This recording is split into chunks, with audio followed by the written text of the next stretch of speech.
My name is Michael. The story takes place in Temecula in the summer of 1999. When we had first moved there, it was a growing community. Wasn't much to do out there. We had friends that were moving from Riverside County, from San Diego County. This is during the time when a lot of kids were latchkey kids. Both my parents were working. They had a business. A lot of the times they weren't home. It was just me and my siblings. We had to fend for ourselves. When we came home from school, we cooked our dinner, we were very independent. Because our parents weren't home, that gave us a lot of freedom to do whatever we wanted to do. Around the summertime, I had just graduated the year prior. My little brother was going to graduate this year, 1999. We had a lot of friends over. Our parents weren't home. It became this party. It was a full house, 7 to 9 of us each night. To entertain ourselves, we would tell each other stories. My family has always been very supernatural, intuitive. It's very easy for us to feel something that's there. If there's something that feels like it's off in the room, as far as somebody watching you, we pick up on that very quickly. That's how it's always been for me and my siblings. Our family is from the Philippines. We grew up with a religious Catholic background. We were very supernatural. We would tell each other stories about things that spooked them when they were growing up. Different stories from different regions. Everybody has that whole lady in white story. Being told that at such an early age, that's some of the things that you grow up with, and it's a part of you. Fast forward again to 99. We have all these friends over at the house. We would be up late at night at all odd hours, 3 o'clock in the morning, 4. Sometimes we wouldn't even go to sleep. We started telling each other scary stories. They were always fascinated with the stories that me and my siblings would tell them. It just became this thing. We would all try to spook each other out, and the following day would be the same thing all over again. One of the stories I was told when we were kids was there was a group of kids in the Philippines that made a makeshift Ouija board. They called it the Spirit of the Glass. That's what my grandmother called it. We were always told not to mess with that. Friends there didn't believe that it could happen, so I was like, let's try it. It was still early in the night. There were more people at the house than usual. They were all interested, excited about trying this out. We made it. Me and a couple of my friends, we took out not a very large cardboard box, a good size of like a game board. What we did on it was put numbers at the top from 1 to 0 at the top. At the bottom of that, we put the whole alphabet. At the bottom of that, yes and a no. That's it. We took a shot glass, turned that upside down. That was our planchette. We turned down the lights, dimmed it. There's 12, 13 of us around the table. We're asking it questions. At first, it's not doing anything. More and more people start to put their hands on top of the shot glass. We ask it, is anybody here? It starts moving. I'm not moving it, but this was definitely moving. It was so visible. People could not deny that it was moving. We didn't take our hands off of it or anything like that, but we did put lighter pressure on it. We had two people put 2 fingers on it. It was just moving. The way that it would move was interesting. It was very fast, like it wanted to tell us something. We stayed up for a good hour asking it questions. Everybody took turns. It seemed to know everything that people were asking it, very intimate details. One of my friends asked what if it's really her grandfather who had reached out to her. One of the spirits who had reached out to her said it was her grandfather. Where did they go on a 6th birthday or something like that? Something that was very memorable to her. Very quickly, the planchette said Universal Studios. I don't know if you remember this. There used to be a van. It was an A-Team van, and you used to be able to lift it up. That's what her grandfather did. She said nobody else would have known that at all.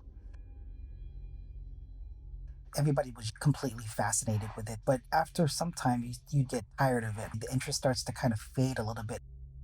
After an hour and a half, a few of us started to leave the table doing our own thing. 1 o'clock in the morning, everybody walked away from the table. But one of my best friends, Joey, he had a very keen interest in the board and had no problem saying, I'm just going to ask it a few more questions. We were like, okay, that's fine. We left him his own devices. As the night kind of went on, we one by one started to go to sleep. I remember waking up very early in the morning. It was 4 o'clock in the morning. The lights were still dim in the house. When I woke up, I saw Joey at the table by himself, asking it questions he wouldn't believe. When I went to the table, I asked him, hey, is everything okay? He was just completely fascinated, totally taken away by this thing. His father passed away at an early age. The spirit he was talking to had identified himself as his father. And I said, you know what? You might want to put this thing away. He said, no, I can't. I have way too many questions. He knows stuff about my brothers, my sister, my mom. I just have so many questions. He was completely inundated in this board. He kept asking questions. He had this look in his eyes, like he was like in a trance. He was coherent. It looked like he wasn't all there. I had convinced him, it's been a long night. Let's put it away. We'll do this thing tomorrow. He agreed. We folded the board up. I lifted the glass up and set it upright. The top was open, and that was that. We went to sleep. We woke up the following day. It was the afternoon when I woke up. One of my friends was cooking lunch. This was a late afternoon. We hadn't gone to sleep until the wee hour of the morning, the day before. We slowly all started to trickle and get up around 1 o'clock in the afternoon. Right away, Joey wanted to get back on the board, wanted to ask it more questions. I said, hey, let's hang out for a little bit. It's been a bit much. We'll mess around with it later this evening. And we did. Around 5 o'clock in the afternoon, we were waiting for a couple more friends to come over. It was probably 7 o'clock in the evening when we started. It was a two-story home. We were all downstairs. My sister had went over to the bathroom to wash her hands. She started washing her face. All of us were in the living room waiting for everybody. All I remember is that my sister screams in the bathroom. We hear running upstairs. Nobody was upstairs. We hear running, then you hear it run super fast down the stairs. Then the door in the bathroom where my sister was washing her face closed. The back of that was a mirror that hung on the other side of the door. That's why she screamed. She opened the door, bolted outside of the bathroom, came over to us, and was like, what was that? All of us heard it. We were like, what is going on? Not even 2 seconds after that had happened, 3 glasses in the kitchen were thrown across the room and broke against the cabinets. All of us heard it. We froze. Like that feeling, it's a very particular feeling that something bad's happening. You could cut that feeling with a knife. It was so palpable. When the 3 glasses had broken, my little brother starts to have this look on his face like he's not all there. He starts walking backwards as if he's being pulled back and trying to reach out to us. We couldn't do anything about it.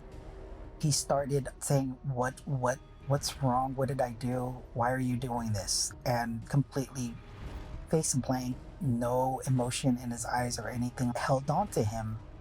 All of us did. There's 10 of us now in this room. We're trying to wake my brother up out of whatever spell he's in. Our initial reaction is to take him outside of the house. There's something inside of the house that is doing something.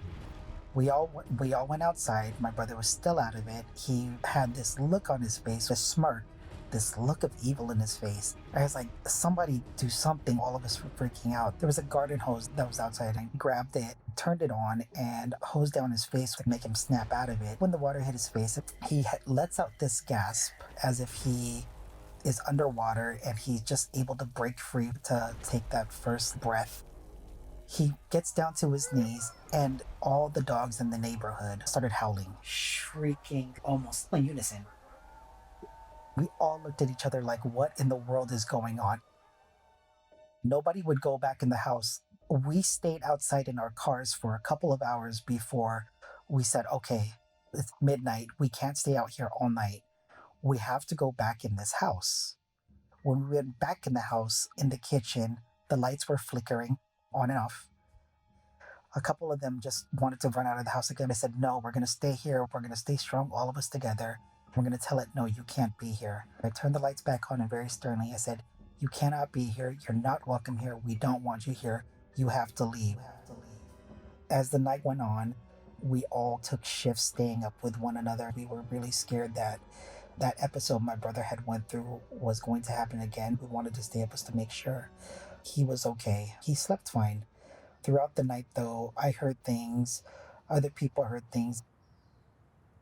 Morning came. I couldn't go to sleep at all that night. I waited until the sun came up. We all woke up around 11, 12 noon. Friends would come over. We told them what was going on with the house and what had happened. A lot of them didn't believe it. We told my parents about it. That was the first thing was, hey, we messed with this thing. The spirit of the class went over his head at the time.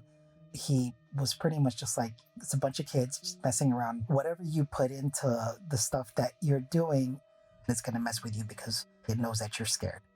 That became the common theme going forward. Little things that would get your attention. And when you were alone, if I was changing my shirt, you know how you lift your shirt over your eyes and it's dark for just a split second, you knew that it was there. That's when it would mess with you. You could feel it walk by you. If you were to wash your face and your face was down in the sink, it was behind you. Everybody felt the hairs on the back of your neck standing up. The following night, a friend, my cousin, we were all watching TV. The next thing you hear is the door in the garage wanting to open. It was a little jiggle. The first thing in my head was like somebody's home, but it wouldn't go away. Three of us would get up, went to the door. There was nobody at the door, but you could still hear the doorknob jiggling. When we opened it, the garage was still closed. The garage was completely dark, but this wind had gone past them. My friend, he said, I think I let something in. When he opened the door, it was multiple drafts. It wasn't just, he felt the hair on the back of his neck stand up. He closed the door right away. There was this ominous thing, this presence in the room. Very slowly, the living room started to get smoky, hazy. It was smoky, but there was no fire. There was no smell of fire, nothing like that. All of us looked at each other like, what in the world is going on?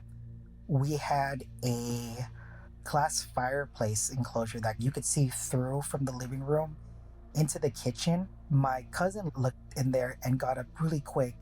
My grandma at the time had passed years and years ago. She would be the one that would tell us, don't mess with evil spirits. He saw her face in the glass trying to come through the glass. She couldn't.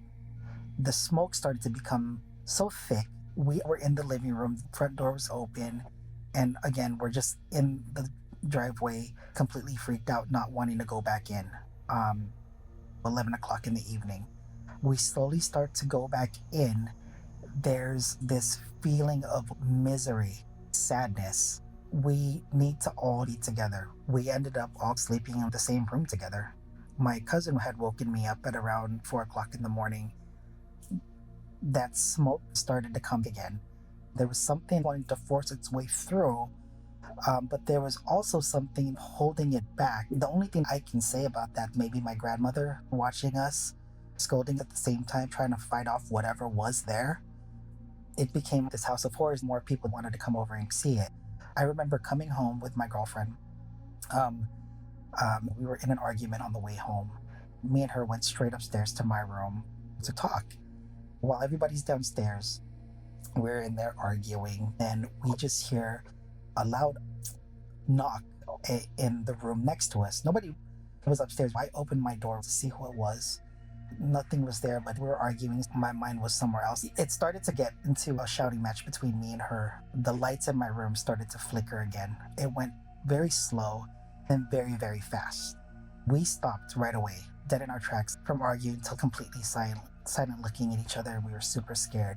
I looked at her and I said, let's go downstairs. The dresser in my room, it had a mirror on it right in the middle of it that completely shattered.